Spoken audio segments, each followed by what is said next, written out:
For my leisure hobby project, I chose belly dancing. Belly dancing is considered to be a female-only leisure hobby here in America. In the East, where belly dancing originated, it's quite common for men to perform this style of dance. Whether it be at a party or a social gathering, it's not really considered to be gender specific. Because of this, part of my challenge was finding a belly dance class that would allow men in the room.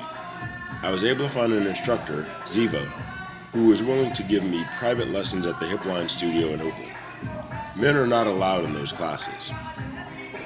Historically speaking, women were only doing these sort of dances in their home or in front of men that were their husband or immediate family members. Today's belly dance studios are viewed as safe havens for women to move freely without concern of men looking on as they move in a provocative manner. There are some world-famous male belly dancers. Tito Saif is one of the most popular.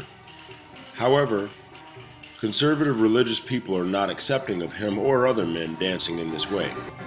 The moves are often associated with homosexuality. It is that homophobia that has kept more men from embracing this art form, in my opinion. Worldwide, there are many men that partake in this art form as a leisure hobby. However, it is not wildly popular amongst men.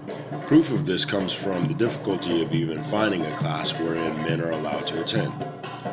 My experience was interesting because of the surprise by the other female coaches to see a man in the building. At one point, the heads of each instructor peeked into the door, followed by whispers of curiosity. Because my class had to be private, I didn't get the experience of being the only male in a group, but I did get a glimpse of an all-female culture with a space that didn't even have a male-designated restroom. I'm open when it comes to this sort of learning. Time has been the only reason that I hadn't done something like this sooner. I love to dance, and I love to learn different styles. I made time to do it just for this project. There were no inhibitions on my part. This activity challenged my sense of rhythm and body awareness. I have rhythm when I create the steps. When I'm given instructions, it takes a bit more to get it all in line. This challenged me because the movements are harder than they look. I felt silly as I performed. Everything in my life is so serious that doing these moves that I've only seen women do before researching further made me feel silly. As a man, I wasn't raised to do anything cute. I was raised to be masculine and to be a protector. A lot of men are afraid to be perceived as feminine.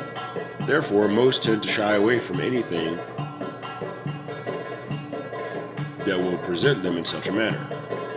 The insight into the female gender was that women need a space of their own to be free of inhibitions so that they can dance. Often those inhibitions are a result of a man's watching eyes. I would certainly do this again. I loved it, and I feel that I could use these moves in my fitness efforts and in my burlesque performances.